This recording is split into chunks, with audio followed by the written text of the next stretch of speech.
The highway stretches ahead like a ribbon of black silk laid across the golden land. Route 163, the road to Monument Valley, one of the most iconic drives in America. The engine hums steadily, the air conditioning a modern miracle against the afternoon heat that shimmers on the asphalt. The landscape is changing mile by mile.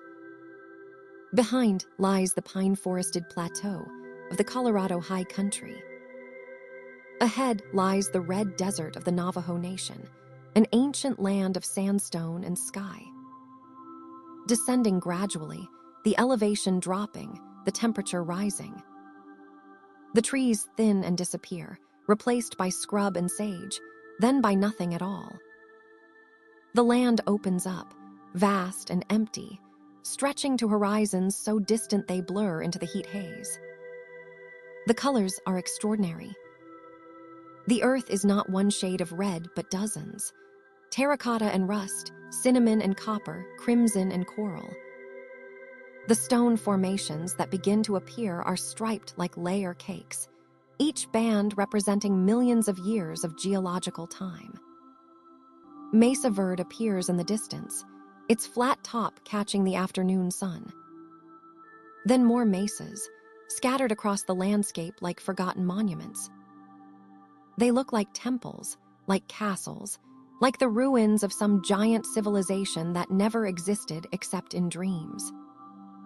The road is almost empty. Passing a pickup truck heading the other way, its driver raising 2 fingers from the steering wheel in the universal desert greeting. Otherwise, nothing. Just the road and the rock and the endless crystalline blue of the desert sky. Stopping at an overlook. Stepping out of the car. The heat hits like opening an oven door, dry and intense, stealing the moisture from skin and lips in seconds. But it is not uncomfortable. It is purifying, burning away the muggy humidity of more temperate zones. The silence is even more striking than the heat. There is no traffic noise, no bird song, no wind. Just absolute, complete silence, the kind that makes the ears ring from the lack of input. It is the silence of deep geologic time, of landscapes that change only over millennia. Looking out across the desert, the immensity is hard to comprehend. The eye keeps searching for reference points, for familiar scales, and finding none. Those mesas in the distance might be 5 miles away or 50. The sense of proportion is gone. A raven flies past, its black shape stark against the blue sky. Its call breaks the silence, a rough caw-caw that echoes off the rock walls and fades into nothing. Then the silence returns, deeper than before. Back in the car, continuing south. The landscape becomes more dramatic with every mile. The mesas grow taller, more sculptural, from which famous buttes would be carved by wind and water over millennia. Crossing the border into Arizona. The change is invisible, marked only by a sign, but the landscape grows even more red, more alien, more absolutely itself. This is the heart of the Colorado Plateau, one of the most spectacular geological provinces on Earth. Passing through Kayenta, a small town on the Navajo reservation. There is a trading post, a gas station, a few scattered buildings. The signs are in both English and Navajo, the language of the Dene, the people who have lived here for centuries. Then, finally, the turn toward the campground. A dirt road leads away from the highway, winding through low hills of red sand.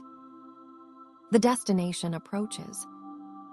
Tonight will be spent under the stars.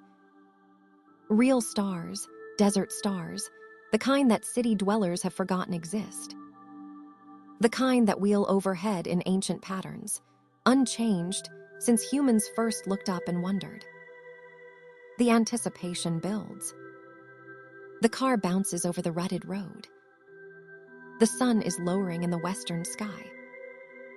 And somewhere ahead, a campsite waits, a patch of desert that will become home for the night, a window onto the universe. The canyon appears without warning. One moment, the road is winding through low desert hills.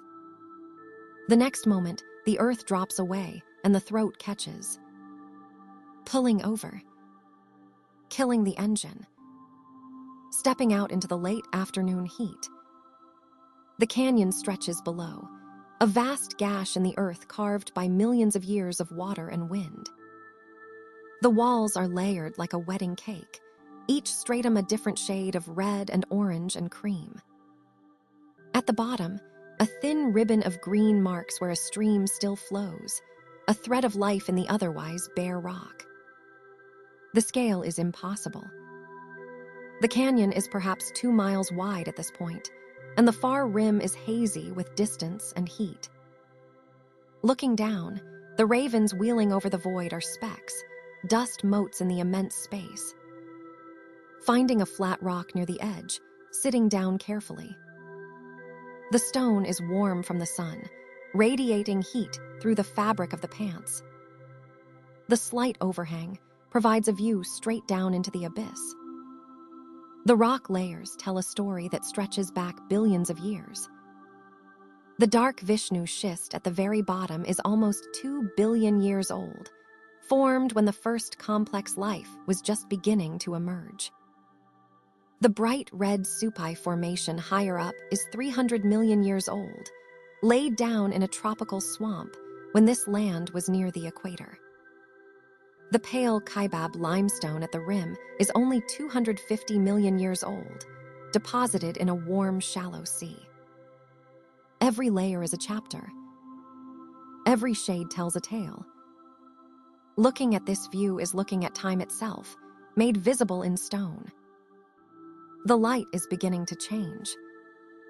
The afternoon sun has dropped lower, and the colors are intensifying. The shadows in the canyon are deepening from purple to indigo. The illuminated walls are shifting from orange to gold, to a deep, warm rose. This is the magic hour of the desert. The light becomes thick, almost liquid, coating everything in honey tones. Photographers call it golden hour, but in the desert it is more than that. It is a transformation, a daily miracle of color and shadow. Watching the canyon walls catch fire. The upper rims blaze orange now, as if lit from within. The red wall limestone layer lives up to its name, turning a crimson so intense it almost hurts the eyes. Below, the shadows are filling the canyon like dark water rising. The temperature has dropped noticeably. The furnace heat of midday has softened to a pleasant warmth. The first hint of evening chill touches the exposed skin. A condor circles in the distance, its vast wingspan unmistakable even at this range. It is riding the thermals that rise from the sun-warmed rock, spiraling effortlessly up the canyon wall. Endangered, protected, slowly recovering, these birds are the spirits of the canyon, patient observers of the geological drama below. Lying back on the rock. The stone is still warm, comfortable as a heated bed. Looking straight up at the sky. It is that shade of blue that only exists in the desert. Deep and pure, unmarred by humidity or pollution. A few high cirrus clouds catch the low sun, turning pink and gold.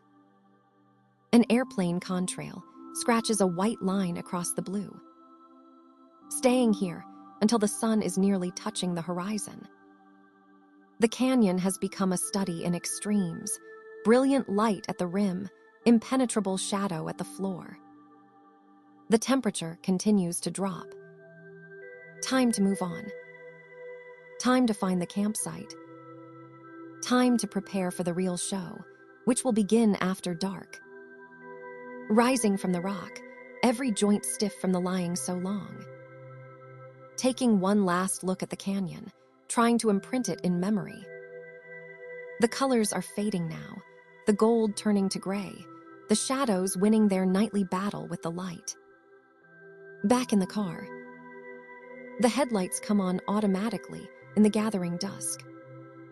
The road continues, winding down toward the campground, toward the night, toward the stars. The campground appears as the last light fades from the sky.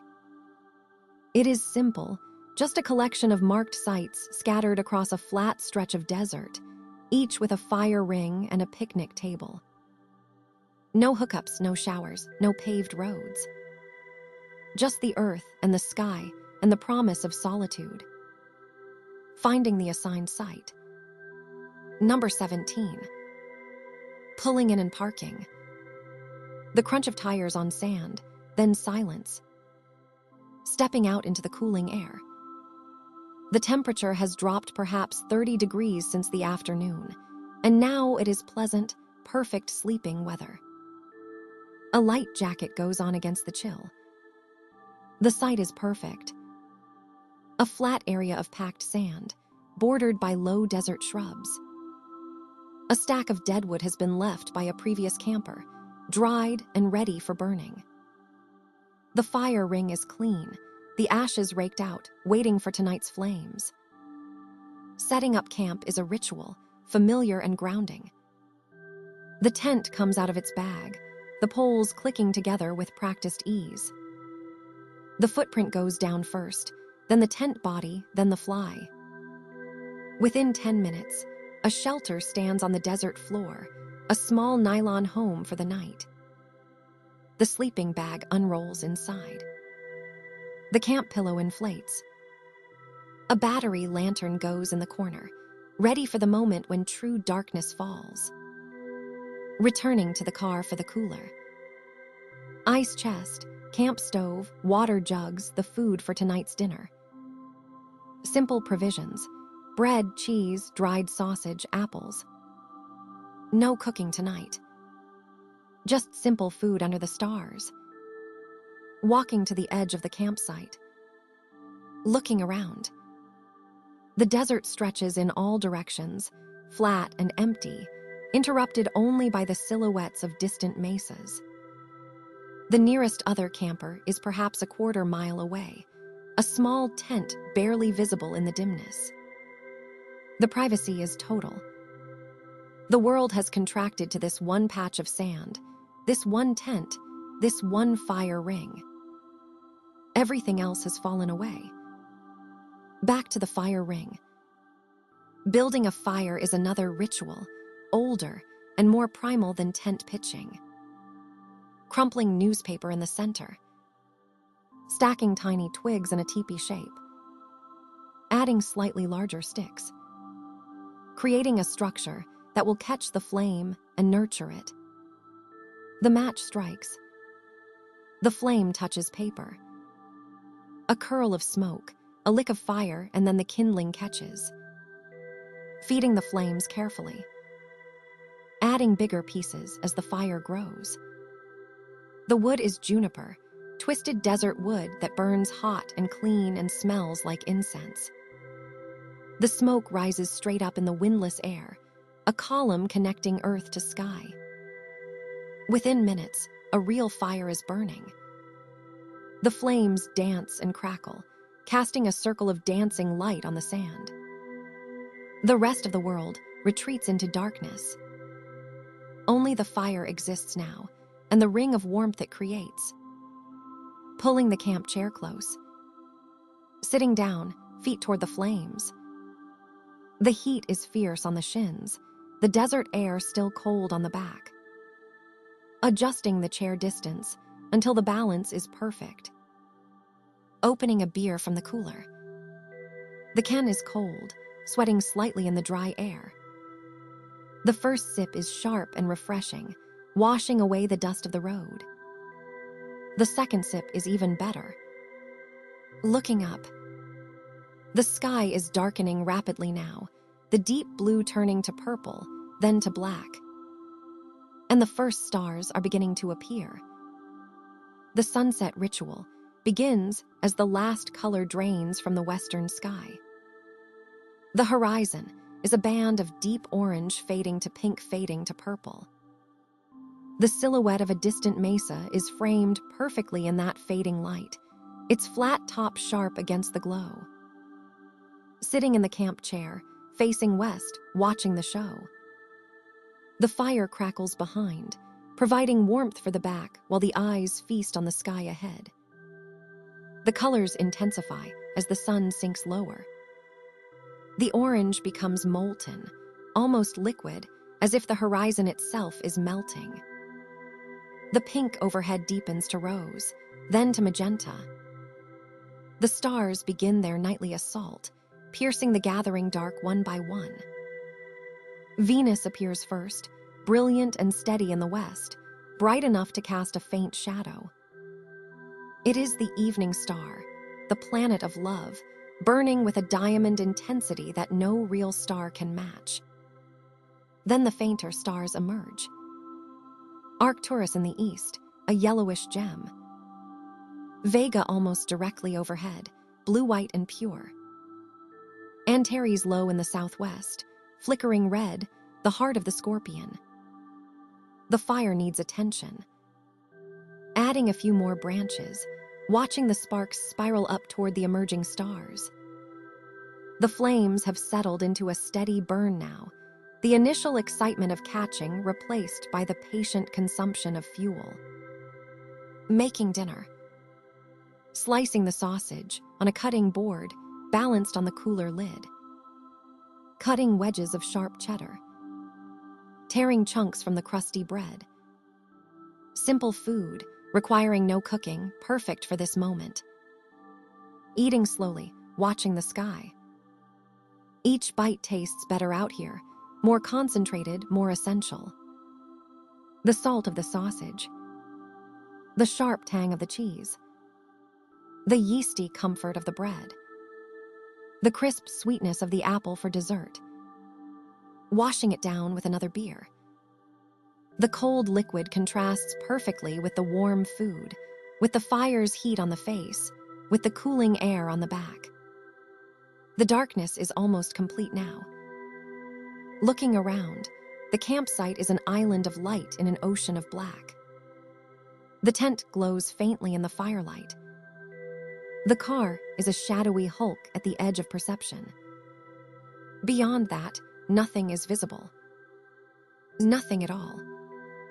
And yet the sky is far from dark. Looking up, the stars have multiplied impossibly. Hundreds are visible now, no, thousands. The sky is not black, but gray, filled with so many points of light that they blend together in places. The Milky Way is beginning to show. A faint band of light stretching across the sky from horizon to horizon, the galaxy seen from inside. It is the collective glow of billions of stars too faint to see individually, but combining into that ancient haze. The fire shifts and pops, demanding attention again. Adding the last of the larger wood, creating a bed of coals that will burn for hours. The flames are lower now, more intimate, casting a gentler light. Leaning back in the camp chair, tilting the head back to see more sky.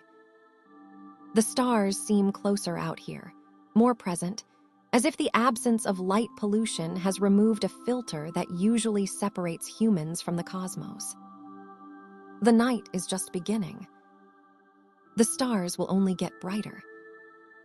The universe will only get more visible. This is what the journey was for. The twilight deepens into true night. The last trace of blue has left the western horizon, replaced by the pure black of a moonless sky. For the next few hours, this patch of desert will be as dark as anywhere on Earth.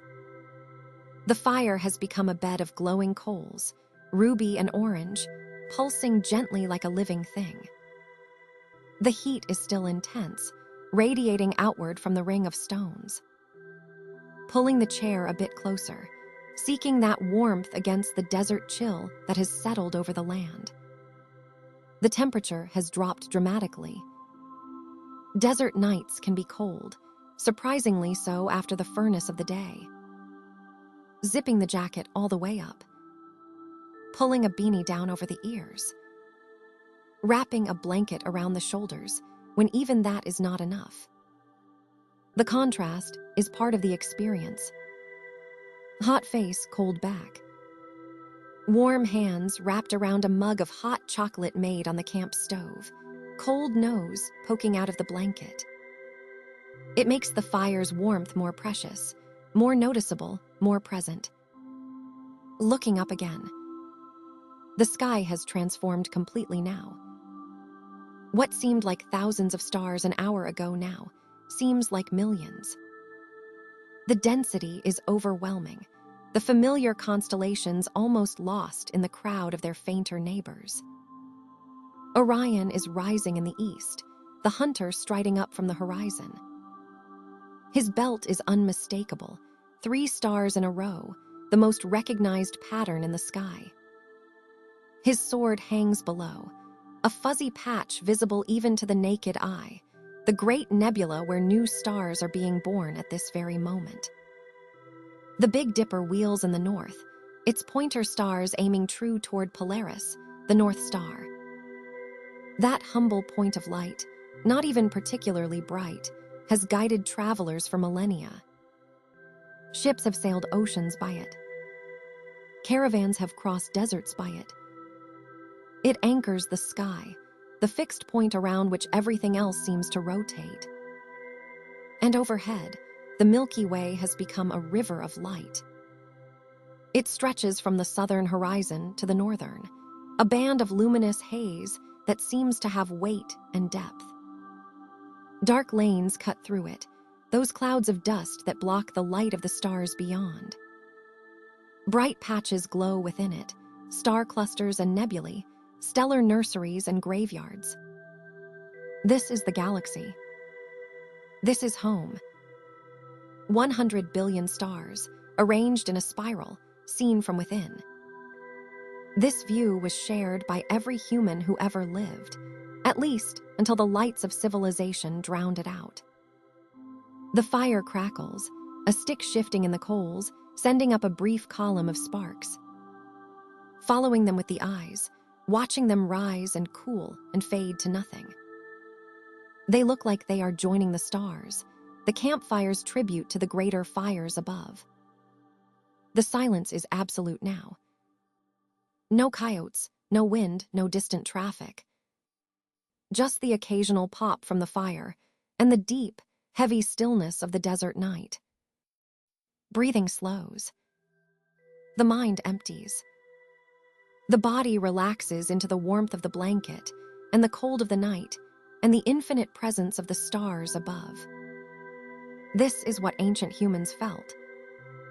Before cities, before electricity, before light pollution. This was every night for them, this communion with the cosmos. Looking up, they invented gods and stories and meaning. They plotted the movements of the heavens and built calendars and monuments. And now, for one night, that ancient connection is restored. Sitting by a fire in the desert, looking up at the same stars that watched over ancestors 100,000 years ago. The continuity is comforting. Whatever happens to humanity, whatever troubles the world faces, the stars will continue their ancient dance. They were here before humans. They will be here after. That is not sad. That is peaceful. That is right. The hours pass in starlight. The constellations wheel overhead, their slow movement visible if watched long enough. What was in the east is now overhead. What was overhead has moved west. The rotation of the earth made visible through its effects on the sky.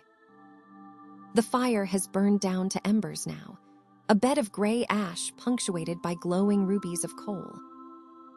The heat has reduced, and the blanket has become more necessary. The night is cold, genuinely cold, probably near freezing. A shooting star slashes across the sky. It comes without warning, a brief streak of light arcing from north to south, there and gone in less than a second. A grain of cosmic dust, burning up in the atmosphere, putting on one final brilliant show. Making a wish. The tradition is automatic, childish, wonderful. What do you wish for when the universe is putting on a show like this? Maybe just gratitude. Maybe just the wish to remember this moment forever. Another shooting star follows, this one fainter, glimpsed from the corner of the eye. Then another. This must be a shower, one of the regular meteor displays that occur when Earth passes through the debris trail of a comet. Lying back in the camp chair, almost horizontal now, to see more sky. The stars fill the entire field of vision. The Milky Way arches overhead like a bridge of light. And the meteors continue to fall, one every few minutes, some bright enough to leave momentary trails, most just blink-and-miss-it flashes. The experience is overwhelming. The brain is not designed to process this much visual information, this much depth, this much ancient light. It starts to shut down, to simplify, to just absorb without analysis. Entering a state that is not quite sleep, but not fully awake either. Somewhere between meditation and trance. The body is heavy with warmth and exhaustion. The mind is floating among the stars. Time becomes elastic. Minutes stretch into what feels like hours. Hours compress into what feels like minutes. The only marker is the slow rotation of the constellations, the Big Dipper swinging down toward the horizon, Orion climbing higher. A coyote howls somewhere in the distance. It is the classic desert sound, that long, ascending cry that seems to contain all the wildness and loneliness of these lands. Another coyote answers from a different direction. Then silence.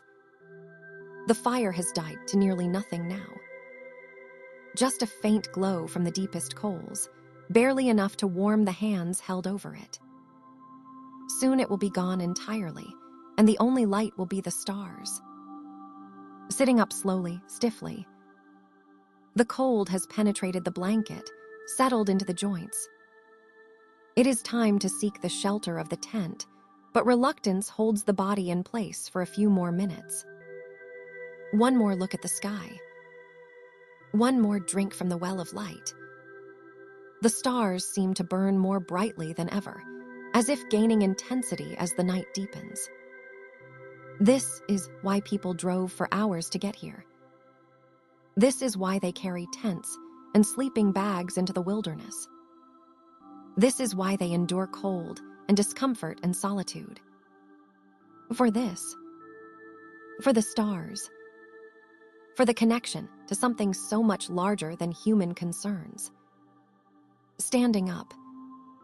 Stretching the stiff back. Turning toward the tent. Time to sleep. Time to dream. Time to rest under the turning vault of heaven. Unzipping the tent flap. The sound is loud in the silence, a harsh modern noise in this ancient place. Crawling inside on hands and knees, the movement awkward with cold stiffened joints. The sleeping bag is waiting, a cocoon of insulated fabric that promises warmth. Unzipping it, sliding inside, pulling the zipper up to the chin. The cold of the bag's interior is shocking for a moment, then quickly replaced by the body's own warmth reflected back. Lying flat on the back. The sleeping pad cushions against the hard ground beneath.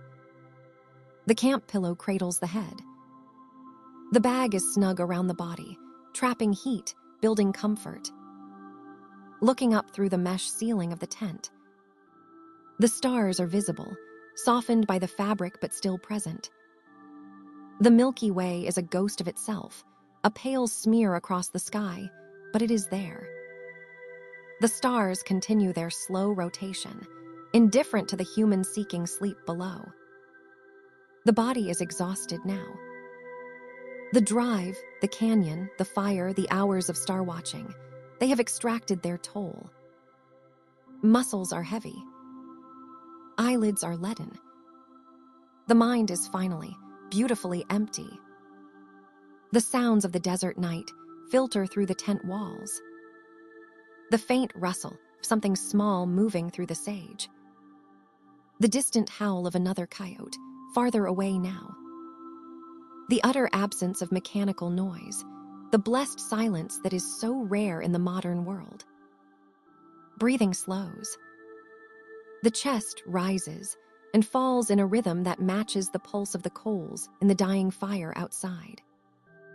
The cold outside the bag is a distant fact, irrelevant to the warmth within.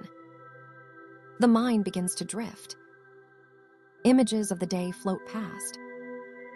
The red rock of the canyons. The layered walls of geological time. The first stars emerging from the twilight. The river of light that is the Milky Way. The images swirl and blend, losing their separate identities, becoming a single wash of color and light. Red and orange and gold. White and silver and deep, cosmic black. This is the beginning of sleep. The threshold between consciousness and dreams. The body knows what to do. It has done this 10,000 times before. It relaxes into the familiar territory. Feet warm in the sleeping bag. Heavy. Anchored. Legs relaxing, muscles unknotting. Hips settling into the padding. Back releasing the tension of driving. Shoulders dropping away from the ears. Arms loose by the sides. Hands uncurled, palms open. Neck soft on the pillow. Jaw unclenching. Eyes closed. The weight of the day settles. The beauty of the night remains. Somewhere above, the stars continue their ancient dance, witnessed now only by sleeping eyes. Drifting deeper. The tent becomes a cocoon, becomes a ship, becomes a cloud. Floating across the desert. Floating among the stars. Safe here. Warm here. Part of the night. The universe is vast beyond imagination. And right here, right now, one tiny spark of consciousness is surrendering to sleep, adding its own brief dream to the cosmic story. Sleep comes. Deep. Desert. Sleep. Beneath 400 billion stars. Good night. The second evening at the desert camp brings different plans. Tonight, a night hike to an overlook where the stars can be viewed without even the distant light of the campfire. After dinner, packing a small bag with water and warm layers. Headlamp ready but turned off, letting the eyes adjust to the darkness. The moon has not risen yet. The sky is purely stars. Walking slowly along the trail. The sand glows faintly, reflecting starlight, providing enough illumination to navigate without artificial light. Each footstep is deliberate, careful, the rocks and bushes appearing as dark shapes against the gray ground. The world is different at night. The familiar landscape of daylight becomes strain and new. Sounds carry further in the cool air. The skittering of a lizard, the hoot of an owl, the distant yip of coyotes beginning their nightly chorus. The overlook appears after 30 minutes of walking. It is a flat rock platform jutting from the edge of a small mesa, providing an unobstructed view of the sky in all directions. No campfire glow, no distant cities, no human light at all. Lying on the rock, still warm from the day's sun. The sleeping pad provides cushion against the rough surface. The jacket provides warmth against the cold that is already seeping upward from the stone. And the sky. The sky. The Milky Way is not a faint smear here. It is a river of light, bright enough to read by if reading were desired, which it is not. The band stretches from horizon to horizon, dense with stars, crossed by dark lanes where dust clouds block the more distant light. Starting to navigate the constellations. Orion is rising in the east, his belt and sword unmistakable. Following from his belt upward to find Aldebaran, the eye of Taurus. Then the Pleiades, that cluster of sisters, visible as a fuzzy patch that resolves into distinct stars with attention. The Big Dipper swings in the north, its pointer stars leading to Polaris, the North Star, around which the whole sky seems to revolve. Cassiopeia opposite, her W shape awkwardly sitting in her eternal chair. A meteor streaks across the sky, bright and long, leaving a momentary trail of green that fades in a heartbeat. Making a wish, though the magic is in the seeing, not the wishing. Lying still for an hour.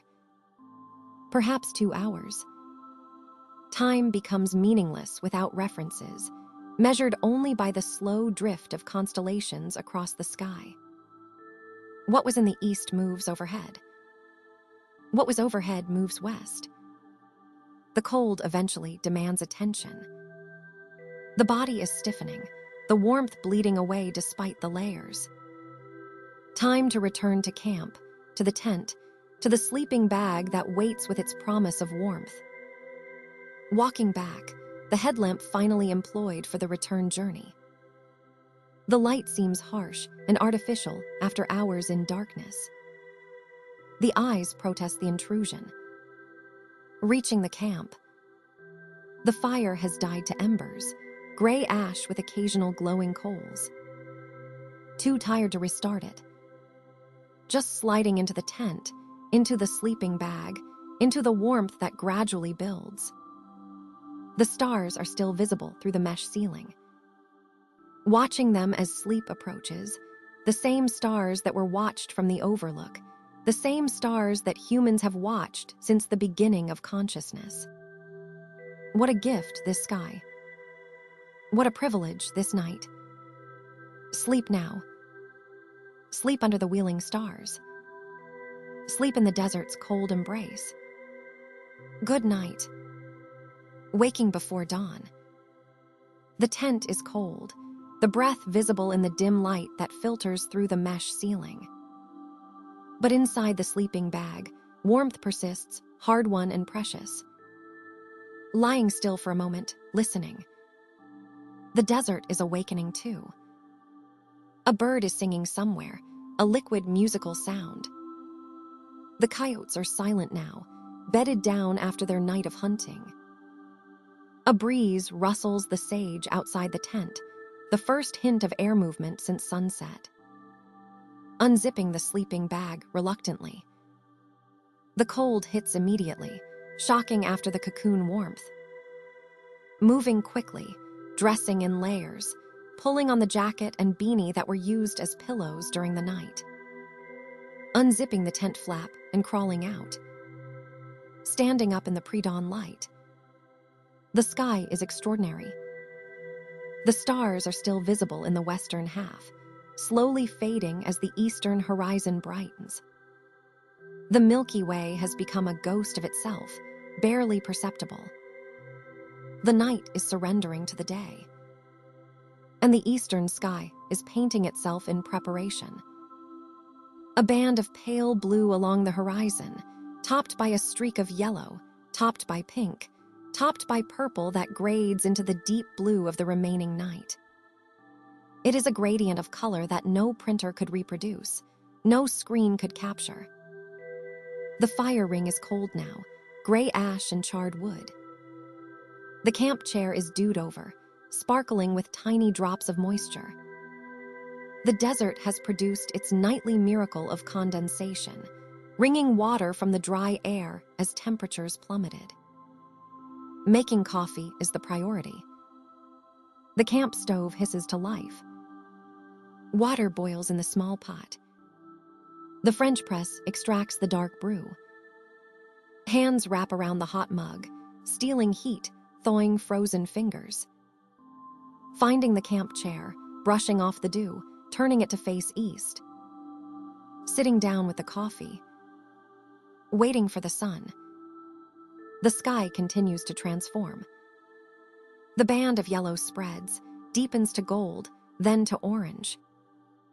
The first rays of light shoot upward from below the horizon, painting the high cirrus clouds in shades of fire.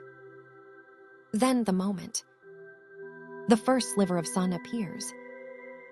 It is blinding, too bright to look at directly, but the warmth it sends is immediate, palpable.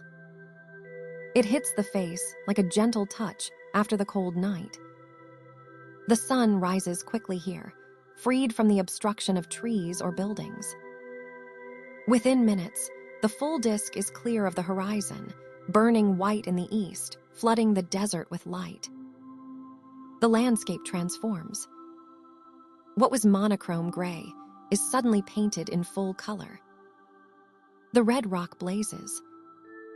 The sage and juniper glow green. The sand sparkles with crystal formations that catch the light. The shadows stretch enormously in the low sun, each rock and shrub casting a dark extension far longer than itself. They will shrink as the sun climbs, but for now they emphasize every texture, every contour of the land. Sipping the coffee, watching the world wake up, feeling the warmth slowly penetrate the layers, reaching the cold core, restoring the circulation. A roadrunner appears from behind a creosote bush. It pauses, cocking its head, regarding the campsite with curiosity. Then it sprints away, its legs a blur, disappearing into the desert as quickly as it came. Lizards emerge to sun themselves on the rocks surrounding the campsite. They are cold-blooded, solar-powered, needing the sun's heat to fuel their day. They flatten themselves against the stone, maximizing their exposure, their tiny bodies drinking the warmth. The night has passed. The stars have retreated. But their memory remains, burned into the consciousness by hours of watching. The pattern of the Milky Way. The flash of meteors. The ancient, patient light of the heavens. That memory will endure. It will surface in quiet moments, in dark rooms, in times of stress and confusion. The memory that somewhere above, always, the universe continues its vast, indifferent, beautiful dance.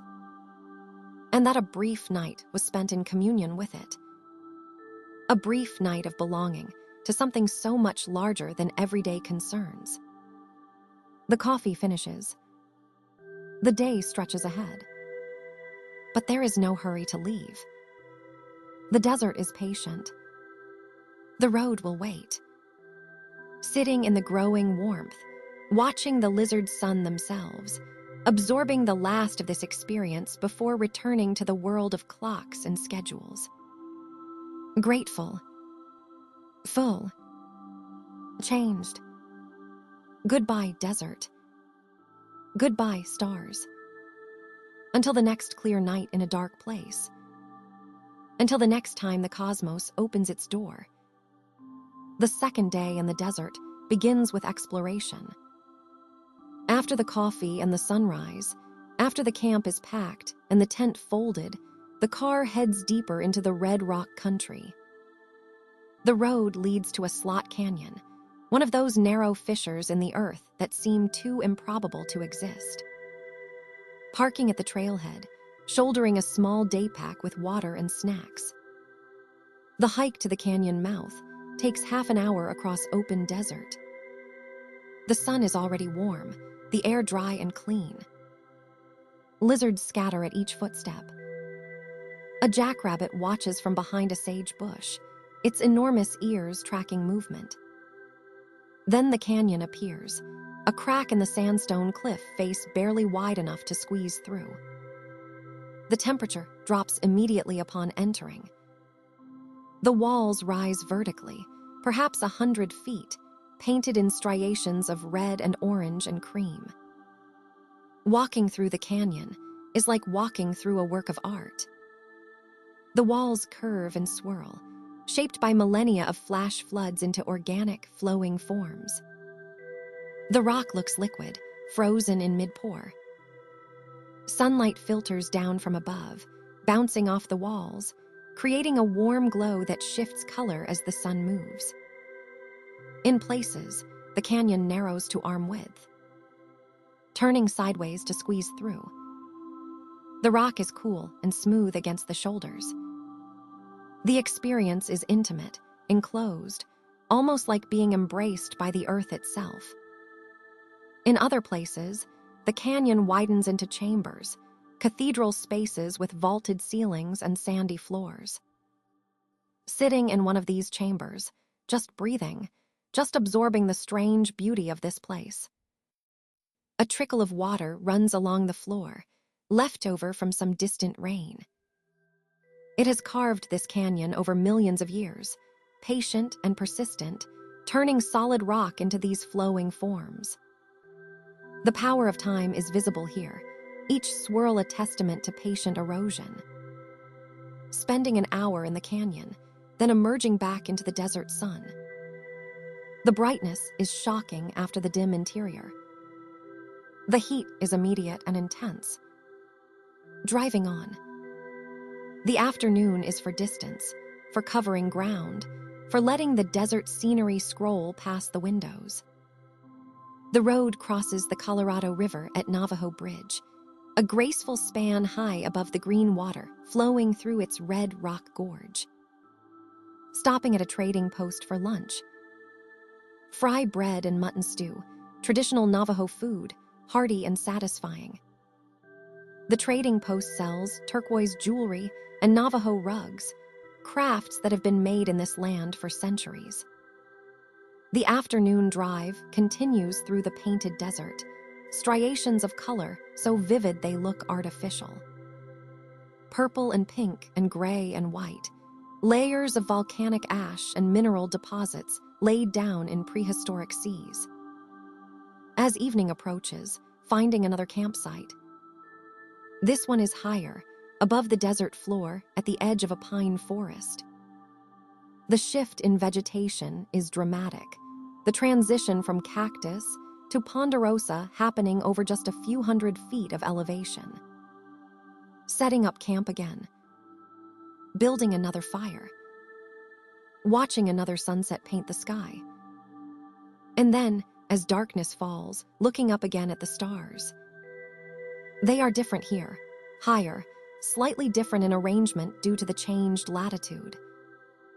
But the Milky Way is the same, that river of ancient light, that reminder of scale and time.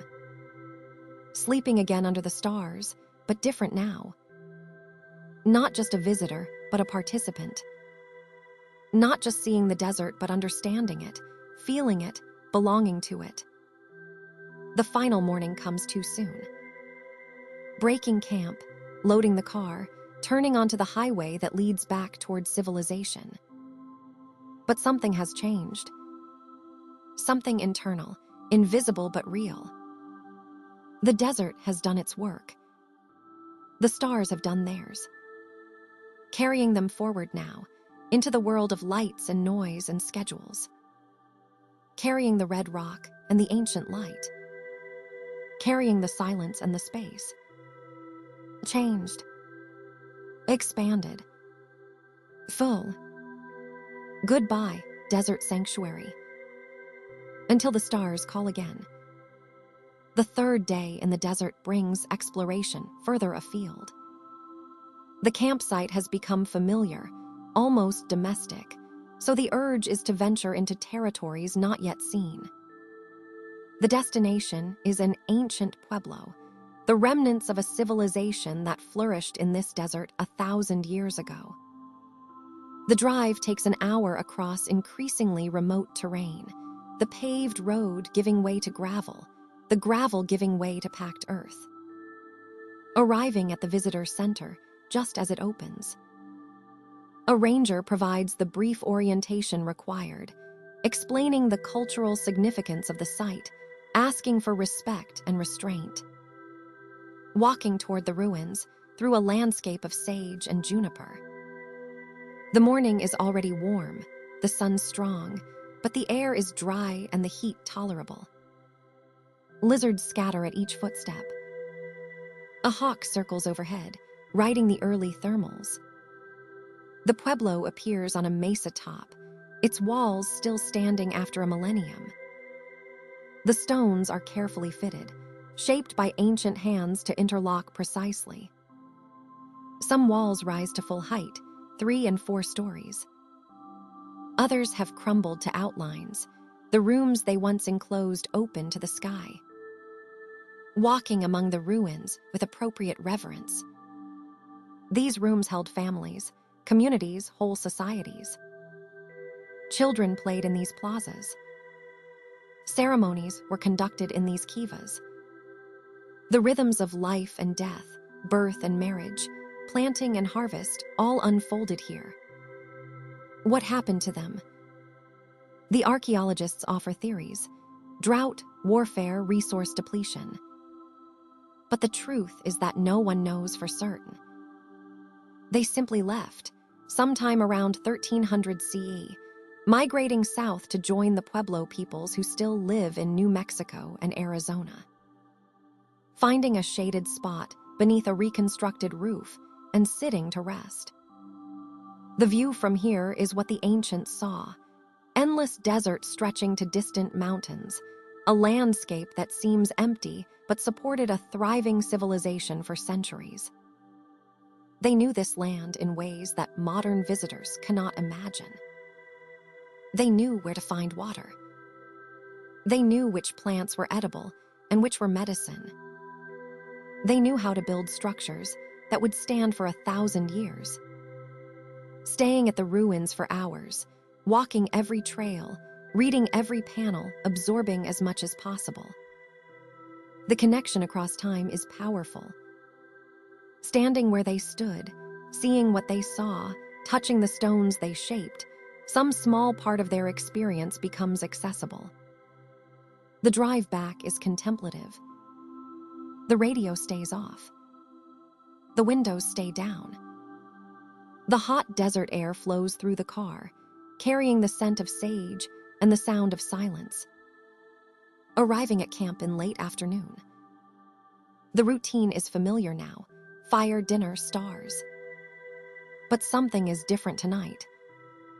The ancient Pueblo has shifted perspective. The sky feels like a connection rather than a display, a link to the same stars that the ancestral Puebloans watched, that guided their calendar and their ceremonies. Dinner is simple. The fire is smaller than previous nights, just enough for warmth, not the blaze of earlier evenings. The body is tired, the mind full, the soul satisfied. Lying in the tent, looking up through the mesh at the stars. They wheel overhead, the same eternal motion that has turned since the Pueblo was built, since humans first looked up and wondered. Somewhere, ancestors of the people who lived here are looking at these same stars, carrying forward traditions that reach back beyond memory. Somewhere, the ancient ways continue. Feeling small and part of something larger. Feeling temporary and connected to something permanent. The desert teaches humility. The stars teach perspective. The ruins teach that even the greatest civilizations are mortal. Sleep comes with gratitude. Gratitude for this night. Gratitude for this sky. Gratitude for this ancient, patient, beautiful land. Good night, desert. The ancients send their greetings. The third day dawns even earlier, the internal clock now attuned to the desert rhythm. Waking before light, lying in the sleeping bag, watching the stars slowly fade as the sky brightens.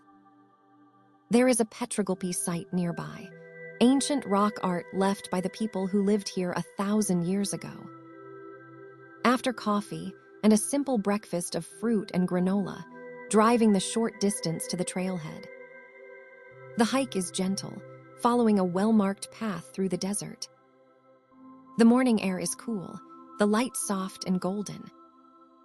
Every rock and bush casts a long shadow. The petroglyphs appear on a dark varnished boulder at the base of a cliff. They are scratched into the rock, creating light marks against the dark patina. Human figures with strange headdresses. Bighorn sheep with curling horns. Spirals that might represent the sun or water or something unknowable.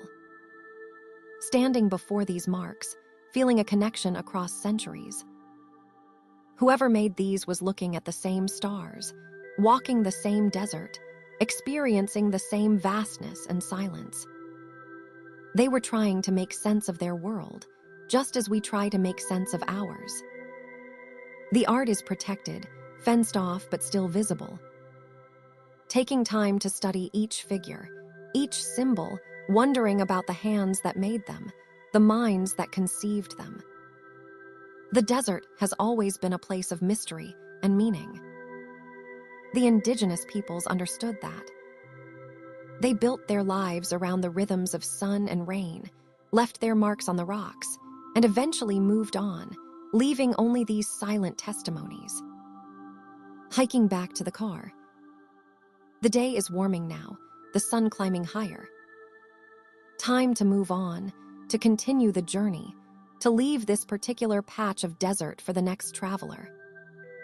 The drive out takes several hours, the landscape gradually shifting from red rock to sage plains to prairie.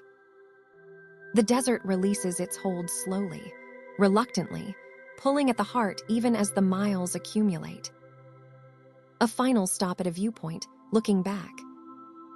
The red cliffs are visible in the distance, hazy with heat, framed by the blue sky. They look like they have always been there, like they will always be there, ancient and patient and eternal. Taking a photograph, knowing it will not capture what the eyes see, what the heart feels. But taking it anyway, as a reminder, as a bookmark in the memory. Then turning away. Driving forward.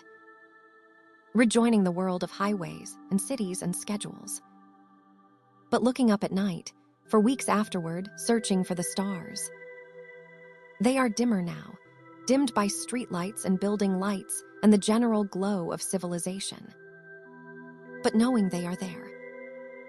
Knowing that somewhere, the desert still lies under the unfiltered sky, the Milky Way arching overhead, the coyotes howling, the ancient silence holding.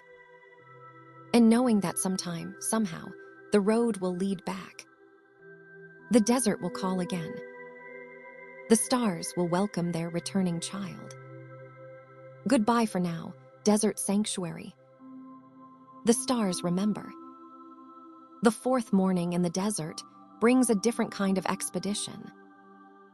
The destination is a hot spring, hidden in a canyon an hour's drive from camp. Legend among the locals says the spring has healing properties, though the healing may just be the peace of warm water in a remote place.